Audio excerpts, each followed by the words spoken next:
네, 성도님들 환영하고 축복합니다. 오늘 말씀은 로마서의 말씀인데요. 로마서 말씀은 복음의 정수라고 알려졌습니다. 그 중에 8장을 다룰 것인데 이 8장은 주로 복음과 관련된 성령의 사역, 성령으로 말미암아 우리에게 일어난 일들에 대해서 아주 분명하고 장대하게 이야기해주고 있습니다. 1절부터 30절까지인데요.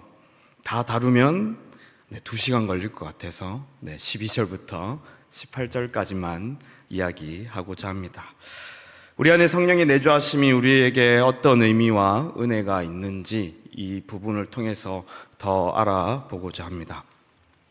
성령의 내주하심은 우리가 일반적으로 알고 있는 은사적 능력이 다가 아니라 그것보다 더 복음 안에서, 물론 은사적인 능력 또한 중요하지만 복음 안에서 더 우리에게 궁극적으로 주시는 은혜의 변화들이 이 성령을 통하여 이루어짐을 잘 이야기해 주고 있습니다. 오늘 본문이 그것을 얘기하죠. 우리 함께 살펴보면서 우리 안에 일어난 성령으로 말미암아 일어나는 놀라운 축복의 변화들이 무엇인지 함께 살펴보도록 하겠습니다. 두 가지로 얘기하자면, 첫 번째로 성령께서는 우리를 죄와 싸워 이길 수 있는 존재, 그 자아를 우리에게 새롭게 주셨습니다. 12절에서 14절이 그 얘기를 하고 있죠. 12절에 말합니다. 그러므로 형제들아, 우리가 빚진 자로 되라고 이야기하고 있습니다. 이 말은 교회가 우리가 빚을 졌다라고 이야기하는 것인데, 이 빚은 누구에게 졌냐 하면 문맥상 바로 성령 하나님께 졌다라고 이야기하고 있습니다. 본문 앞에 내용들이 그 빚의 내용이죠. 우리가 받은 은혜의 빚이 무엇인지 잘 이야기하고 있습니다.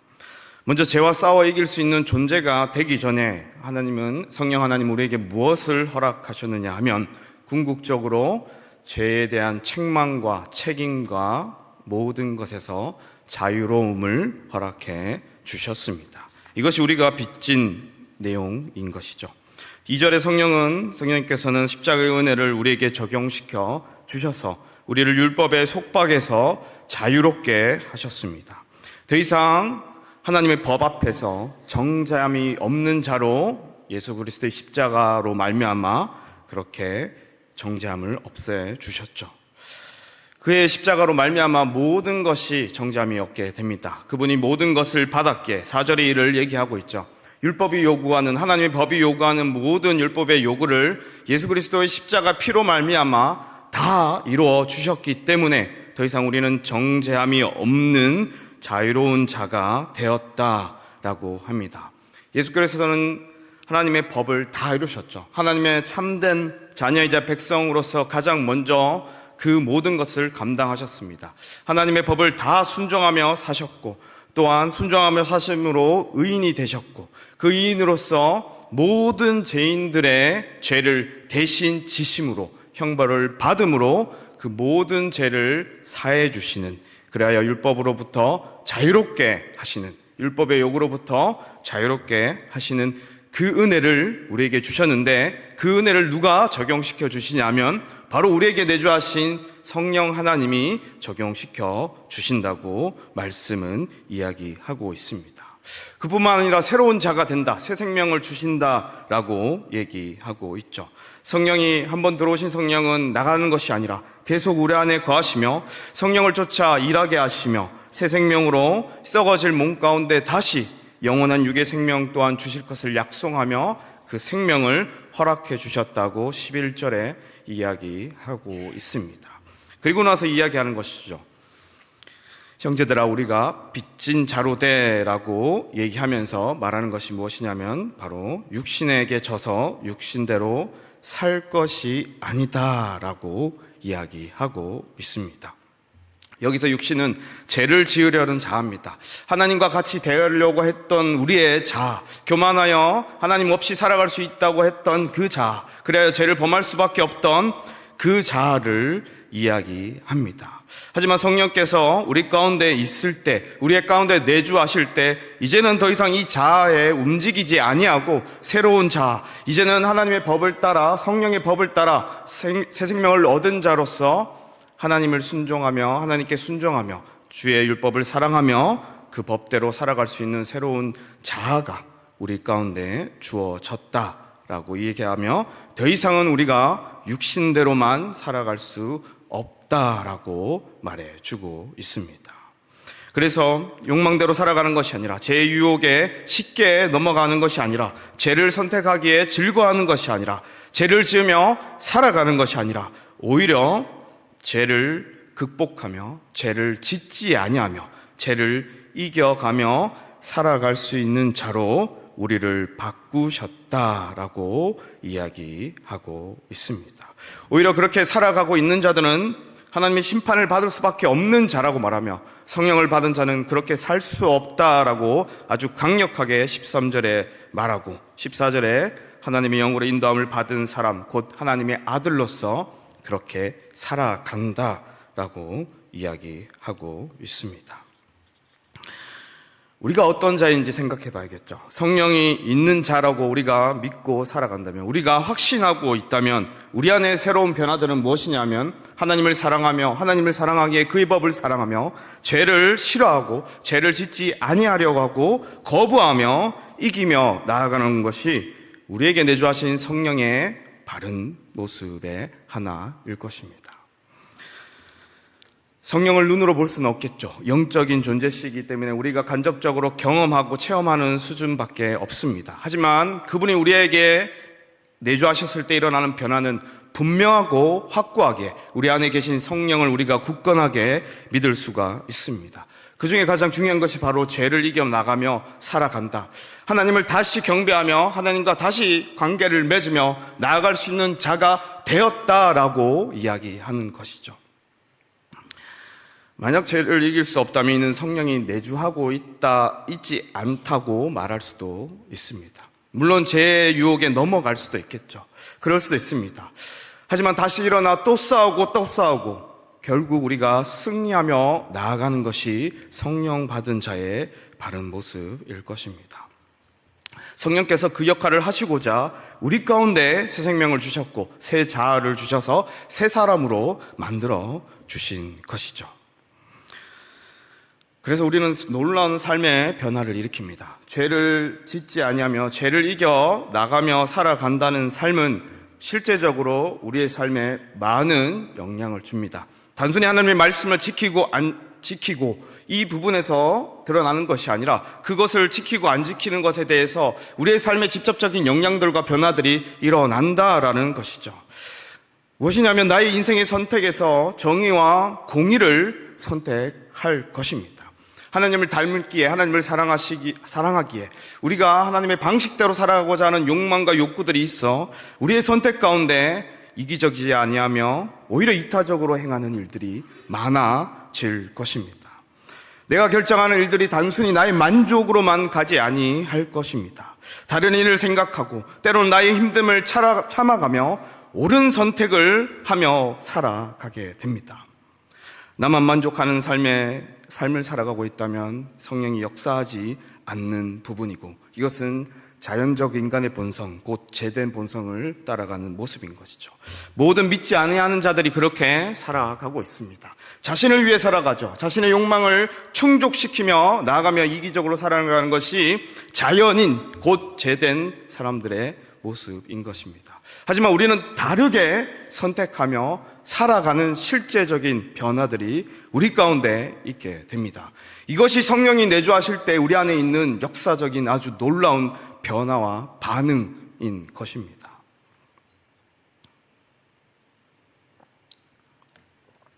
또 죄와 두 번째로 싸워 나간다는 것은, 이겨 나간다는 것은 우리가 가진 인격에 상당한 변화들을 몰고 오게 됩니다.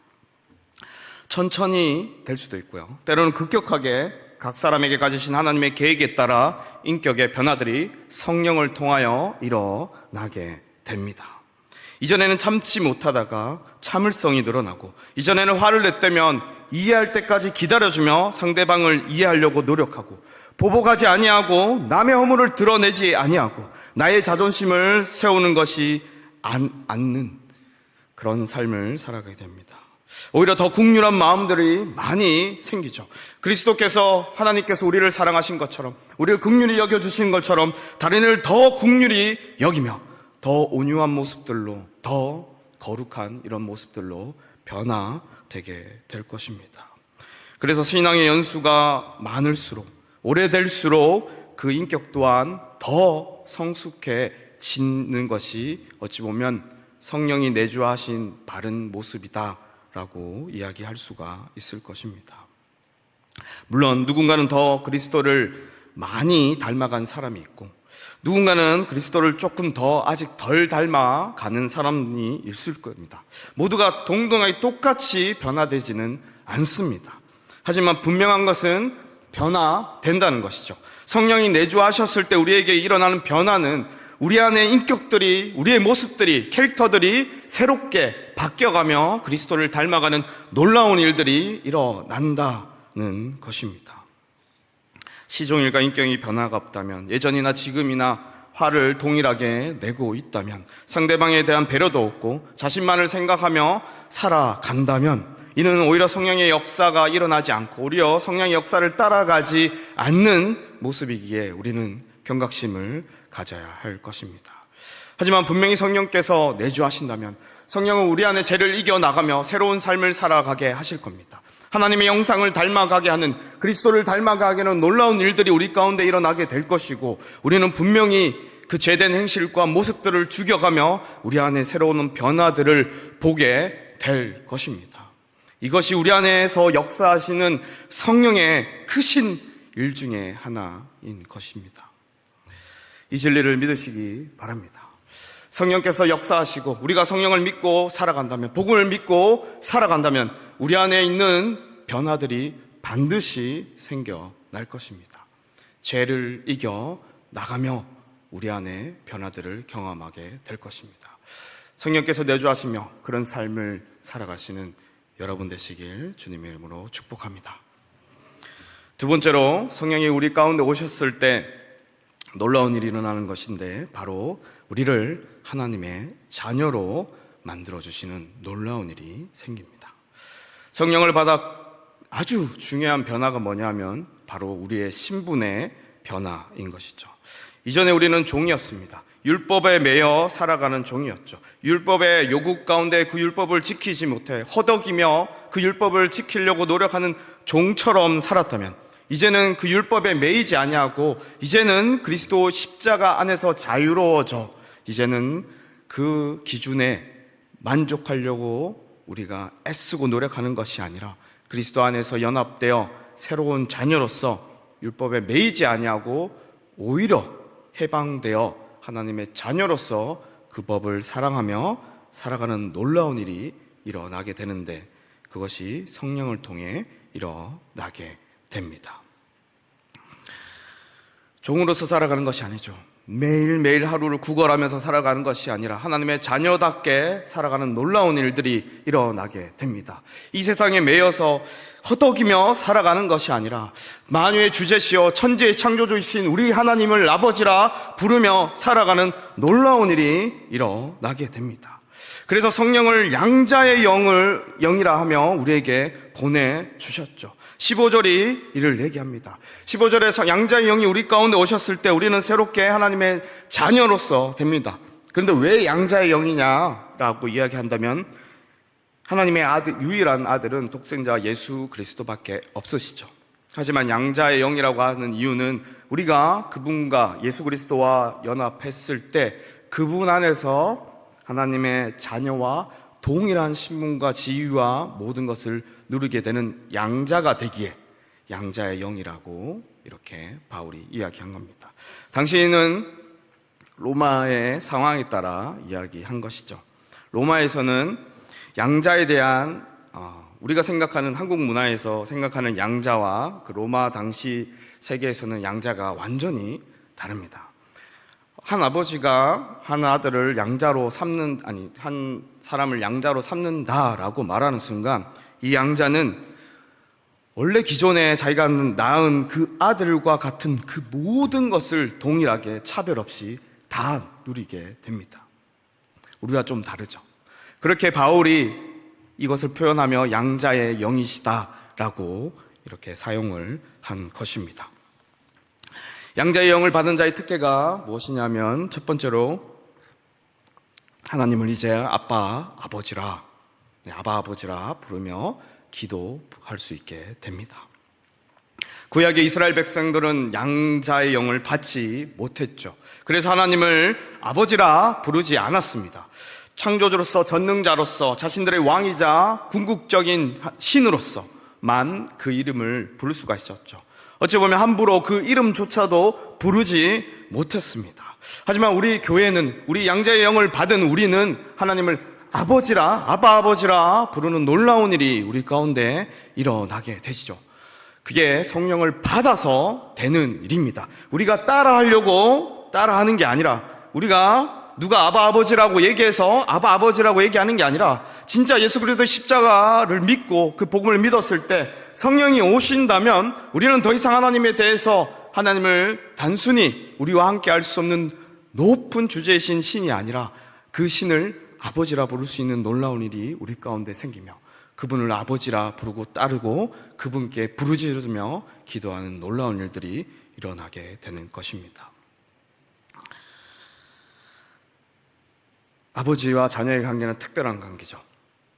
저도 자녀를 낳고 알았습니다. 자녀가 없을 때는 제가 바라보는 아버지는 저희 아버지, 육의 아버지밖에 없었죠.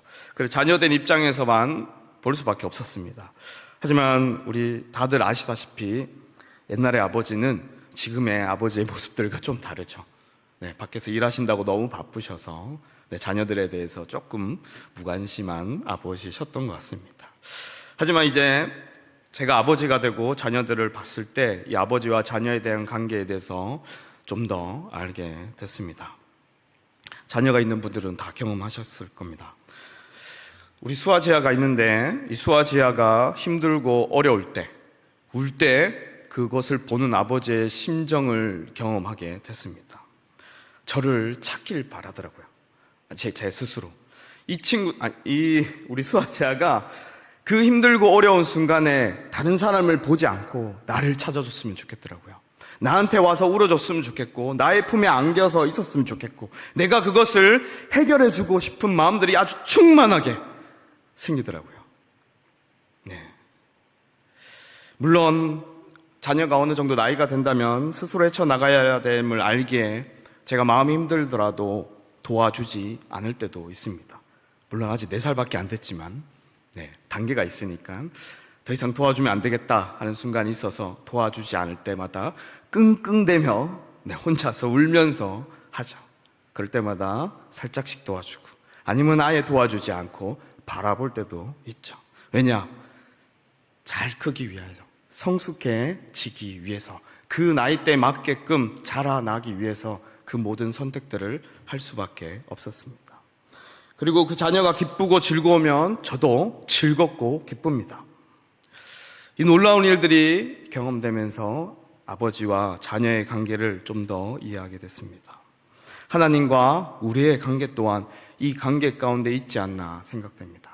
하나님이 우리를 자녀라고 얘기하셨습니다. 우리는 하나님을 아버지라 부릅니다. 그러면 제가 경험했던 이 모든 감정들과 생각들과 일들이 우리 안에서 일어나며 우리는 놀라운 그 하나님을 아버지로 모시고 우리는 그의 자녀로 살아가게 되는 놀라운 축복을 받게 된 것입니다. 그 아버지를 붙들고 그래서 기도하라고 얘기하는 것이죠. 그 아버지를 찾고 부르짖을 수 있게 됩니다. 종으로서 기도하는 것이 아니라, 종으로서 비나이다 하는 것이 아니라, 자녀로서 당당하게 어찌 보면 아버지께 간구하며 부르짖으며 나아가는 기도를 하게 되는 놀라운 관계가 된 것이죠. 아마 세상에서 가장 헌신적이고 희생적이며 사랑이 많은 그 관계가 형성되는 놀라운 복을 누리게 된 것입니다. 이것이 성령이 우리 가운데 내주하실 때 일어나오는 놀라운 일인 것입니다. 그리고 두 번째로, 우리가 하나님의 자녀로 됐을 때, 성령이 우리 가운데 오셨을 때, 자녀가 됐을 때 누리는 은혜가 무엇이냐면, 양자의 영을 받아 우리는 그 자녀가 누릴 수 있는 상속을 누리게 됩니다. 상속자라고 17절에 이야기하고 있죠.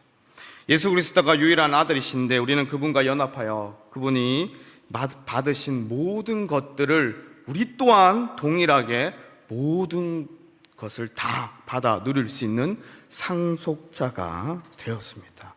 양자도 다 받게 되죠. 그 상속물이 무엇이냐면 하나님 나라입니다. 지금도 하나님 나라가 시작됐다라고 이야기하죠. 하지만 주님의 재림 때 완성될 그 하나님 나라를 주시고자 궁극적으로 우리에게 그 상속물을 허락하신 것입니다. 하나님 나라의 모든 풍요로움의 극치를 우리에게 주시고자 성령을 보내주신 겁니다.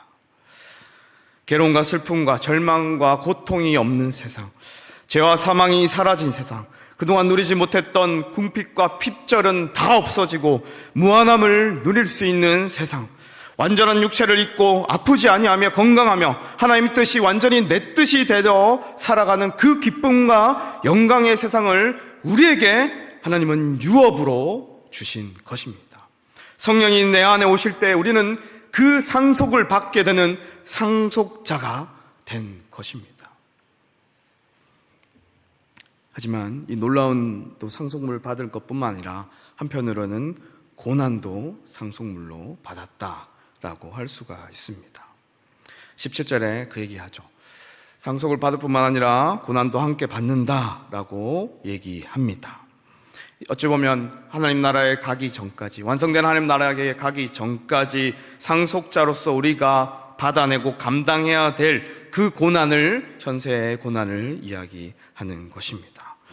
이 고난은 마음의 법이나 죄의 법이 서로 투쟁함으로써, 우리의 성령의 법과 죄의 법이 서로 투쟁함으로써 내적인 갈등과 힘든 가운데 생길 수 있는 고난일 수 있고, 외부적인 의미로는 그리스도의 군사로서 이 땅 가운데 살아가며 겪게 되는 고난일 수 있습니다. 복음을 전하면서, 교회를 지키면서, 거룩을 지키면서 이 땅 가운데 받게 될 고난이 될 수가 있는 것이죠. 하지만 어떤 것은 그 의미를 찾아볼 수 없고 이해할 수 없지만, 하지만 하나님께서는 자녀들 가운데 고난을 허락하신 것이라 그 고난이 쓸모없는 것이 단 하나도 없으며 다 하나님의 계획과 그분의 인도하심과 보호하심 아래 있는 고난으로서 우리를 더 성숙하게 만드는 고난으로 우리에게 그 유업을 주셨다라고 할 수가 있을 것입니다. 본문을 적용해 보자면 우리 안에 역사하시는 성령을 받았다는 증거 또한 여기서 생각해 볼 수가 있습니다. 우리가 하늘에 계신 우리 아버지요라고 이렇게 주기도문을 하죠. 사실 근데 원어상에는 파테르라고 먼저 합니다. 아버지라고 먼저 부르고 기도합니다. 이는 우리에게 얼마나 놀라운 은혜인지 모릅니다. 아버지라 부르며 기도를 시작하게 된 것이죠. 새로운 관계가 형성되어서 아바 아버지라 부르고 하나님과 함께 살아가는 놀라운 은혜와 축복을 누리게 된 것입니다. 그분의 영광스러운 자녀로서 살아가게 된 것이죠. 그런데 이렇게 살아감에도 불구하고, 성령이 내주하심에도 불구하고 우리는 지금 어떠한 모습으로 살아가는지 돌아봤으면 좋겠습니다. 나는 누구인가? 라는 그 질문에 여러분은 뭐라고 생각하며 살아가십니까? 자기 자신을 바라볼 때 그 기준이 무엇입니까? 신앙이십니까? 세상적인 기준이십니까? 재력과 학력, 같은 능력으로 자기를 바라보고 계십니까? 아니면 외모와 명성과 자기가 주어진 요건들과 환경 속에서 자신을 바라보고 있으십니까? 이런 것들은 고정되지 못하고 변하는 것들이며 절대적이지 못하고 결국 이 세상에서 썩어 없어질 것들의 한 일환인 것들이죠. 하지만 우리에게 영원히 변하지 아니한 것이 있죠. 예수 그리스도를 믿기 시작한 후부터 영원의 삶 가운데 우리 가운데 변하지 않는 우리의 단 하나의 신분은, 우리가 가진 우리 자신을 바라봐야 될 기준은 바로 복음 안에 성령을 받은 자로서 하나님의 자녀다라는 걸 붙들고 살아가야 할 것입니다.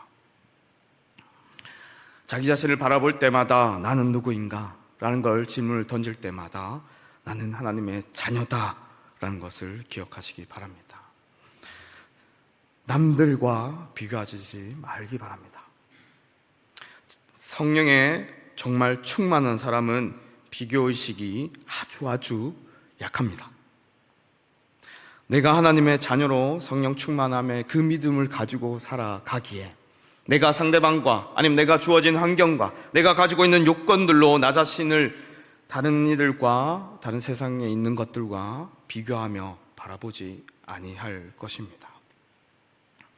우리는 만유의 주제이시오 천지의 창조주이신 우리 하나님의 아들로서 살아가기에 괜찮습니다.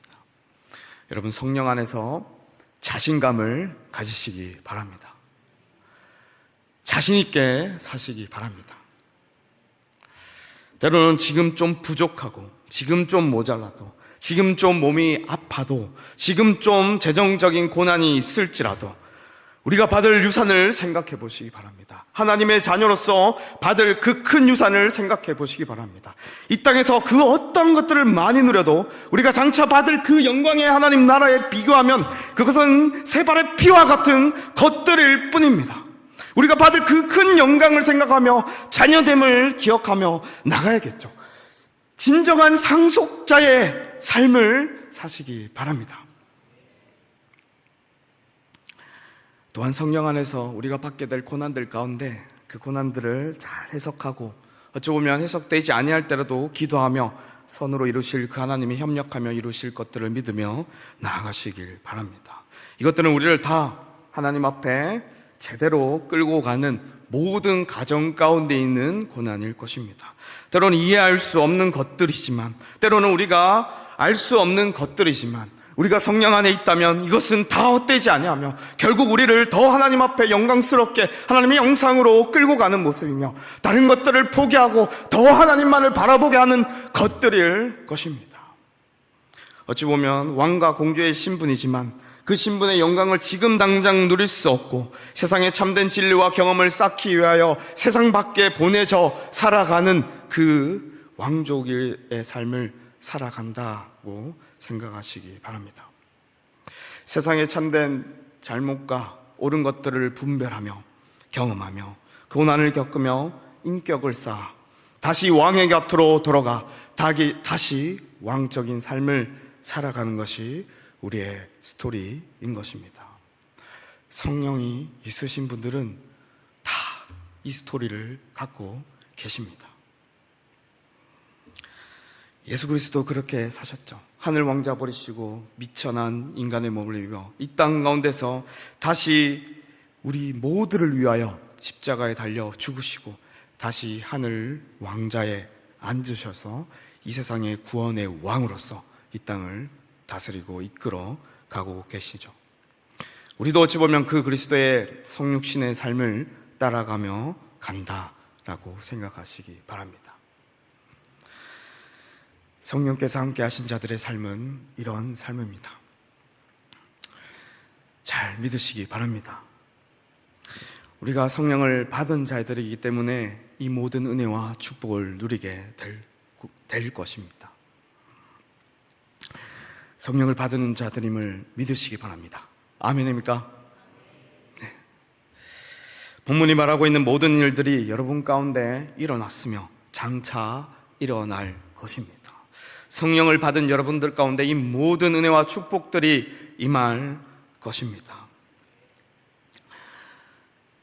우리가 받은 이 땅의 상급 중에 가장 큰 상급이 무엇일까요? 하나님이 보내주신 가장 큰 상급은, 주신 상급은 성령입니다. 우리가 대적하며 살아갔던 인생들인데 그 대적하며 살아가는 인생들에게 하나님의 전부를 주기 위해서 하나님의 모든 것을 다 주시고자 성령을 보내주신 겁니다. 그 성령을 받아 그 성령이 우리 안에 내주하시는 거고요. 그러면 만족해야겠죠. 여러분은 충분히 만족하는 삶을 이 땅에서부터 살아갈 수가 있습니다. 그 삶은 죄를 싫어하며 죄와 싸워 나가며 하나님의 뜻을 쫓아 하나님의 자녀답게 정말로 살아가고, 하나님을 아버지라 부르며 이 땅 가운데서부터 하나님과 관계를 맺어 그 사귐이 있는 삶을 살아가고, 장차 하나님이 주실 모든 영광의 하나님 나라의 유업을 받을 것을 기다리며 소망하며 기쁨으로 살아가며, 우리에게 주신 고난을 가볍게 여기지 아니하고 때로는 피하지 아니하며 이것을 감당하며 나아가는 삶을 살게 될 것입니다. 성령 받은 자의 삶이 이런 삶입니다. 우리 교회 모든 성도님들이 이런 성령 받은 자의 삶을 살아가길 축복합니다. 우리 성령 하나님을 그래서 기뻐하며 그분께 항상 감사했으면 좋겠습니다. 오늘 이 진리의 말씀들을 잘 붙들고 살아가며 내수하신 그 성령의 은혜 가운데 살아가시는 우리 성도님 되시길 주님으로 축복합니다.